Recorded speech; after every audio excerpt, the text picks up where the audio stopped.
Alright, last section we learned about antennas, which is obviously very important in ham radio.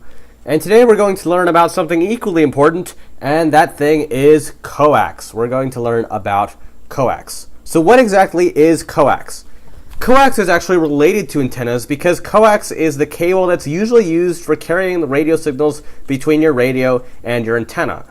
It's the cable that connects your radio to the antenna, which is obviously very important. Otherwise, how will the signals get from your radio to your antenna?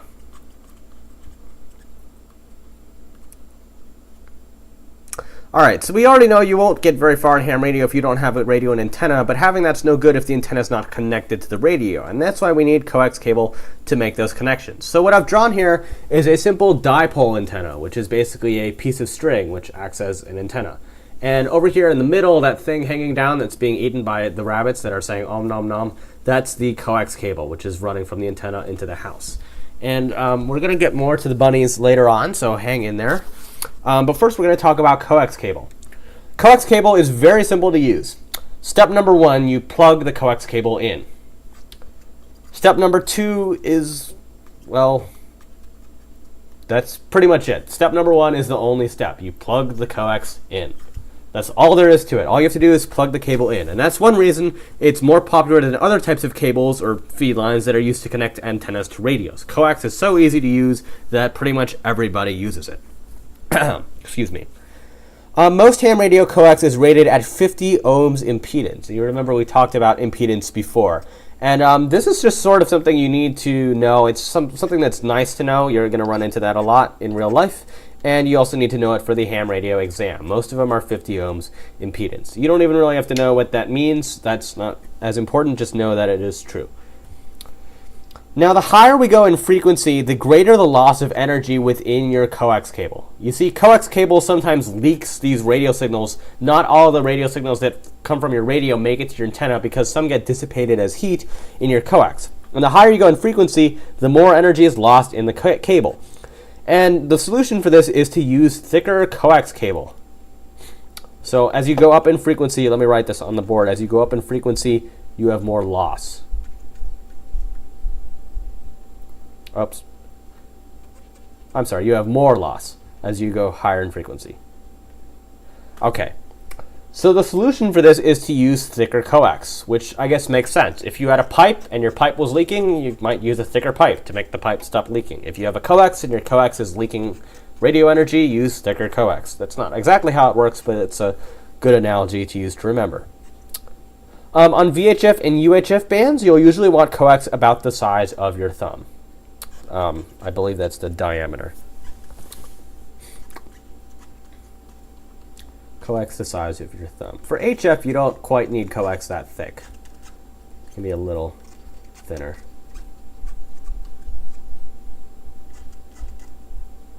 Diameter of your thumb, or the average person's thumb if your thumb is abnormally sized.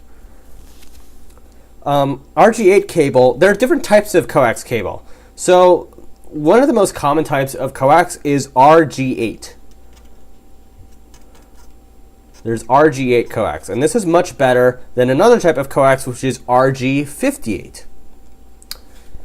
RG58. And the reason RG8 is better is because RG8 has less loss than RG58 does. So with the coax cable, you want the least amount of loss possible because, you know, you want all of your signal to get to your antenna. You don't want it to all be lost. Otherwise, there's no point in that.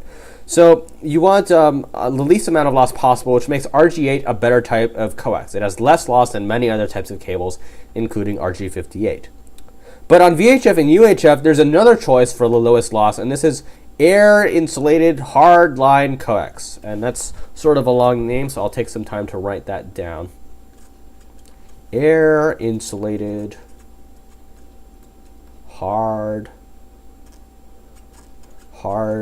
line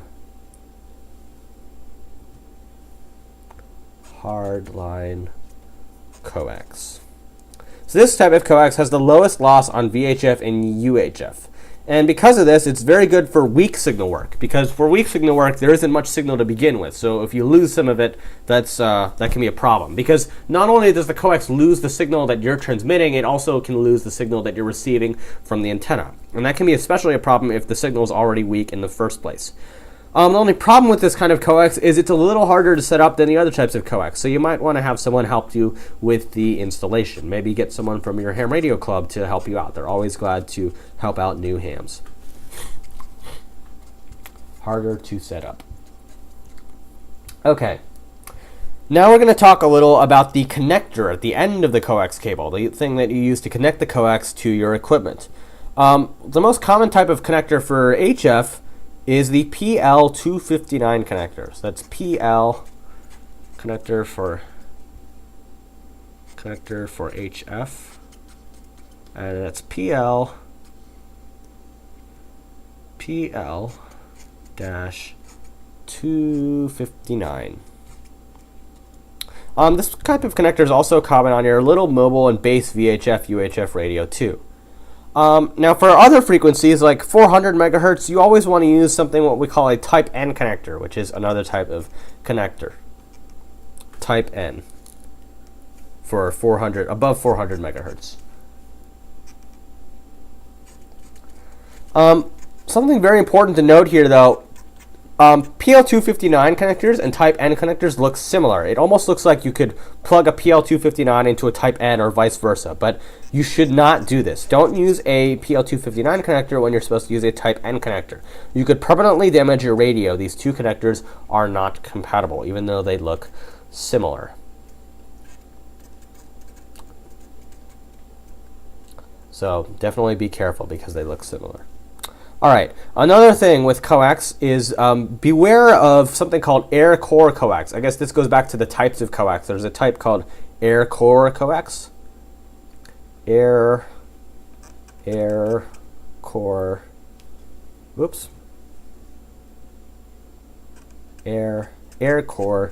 coax.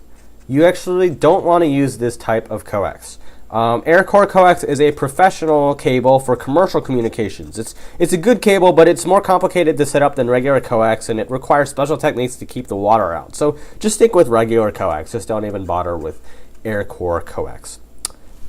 In fact, speaking of water, moisture getting into coax is the leading cause of a lousy signal on the air. Your coax antenna connectors are not watertight. So you'll want to seal them up with waterproof tape, or they also sell a substance called coax seal, which you can use to keep the water out. The connectors, they're not watertight, so you want to definitely type them up. And now we get to the most exciting part of this lesson, which maybe you've been looking forward to. I now get to finally explain these bunnies over at the top of the screen. So this isn't actually on the ham radio exam, but there's another way that your coax cable can get damaged, and this has happened to me personally. So at my ham radio station, I set up a 100-foot line of coax running from my radio to the antenna. So it went out of my station window, out of my house, it traveled on the ground a little, and it went back up and connected to my antenna. Okay? So a few months later, I'm having all kinds of problems with my station. The SWR meter, which we're going to talk about that in the next video, but it's basically a meter that measures something with your radio, with the antenna. It's going crazy, and that's not good. The radio won't even let me transmit sometimes. What's going on here? Something's wrong. So I went outside to look at the coax, and I examined it closely, and it looked as if some animal had been chewing on it. A lot. And in fact, this was the case. As you can see from my expression, I was quite shocked. But in our neighborhood, there are some rabbits hanging around that occasionally, actually more than occasionally, they make their way into our backyard on a regular basis. And apparently, rabbits really like chewing on coax cable for some reason. So if they see coax lying on the ground, they're going to start chewing on it, which is exactly what happened. The rabbits completely ruined my 100-foot line of coax. There were bite marks all over the whole thing. It was really bad. And it's not just rabbits, and it's not just my part of the United States either. I talked to someone else over ham radio after I replaced the coax, of course, and he said the same thing happened to him. Rabbits chewed on his coax and ruined it. And he was in Norway, I believe, or some other country. And it's not just rabbits, it can be rodents as well. The moral of the story, anyway, is if you have rabbits or some kind of rodents in your area, keep your coax high enough off the ground so that they can't get to it. Otherwise, you may be taking another trip to the radio store. All right, anyway, getting back on topic. Like we just talked about, letting water in between the antenna connectors is bad, and it can lead to feed line loss, which is a term that's used on the test as of 2018. And so it leads to more loss in your signal. So again, make sure to seal up your connections, or you'll get feed line loss. Another thing that can damage your coax cable, not only water, but ultraviolet light. Ultraviolet light can damage the jacket, the outer layer on your coax cable, and allow water to enter the cable. Again, this is not good. The best way to avoid this is always buy professional grade coax cable. Good quality coax has an outer jacket that won't break down due to ultraviolet light from the sun.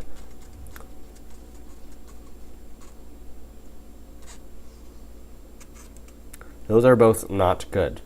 So buy quality coax, and don't use something bad like an old CB radio coax. That's not going to cut it because the jacket might already be breaking down, letting water into the cable. Usually CB equipment is not at the same caliber as ham radio equipment. So buy quality coax. All right, this lesson's a little long, so I'm going to take a break now, and then I will see you in the next video as we finish up our lesson on coax and learn what SWR is.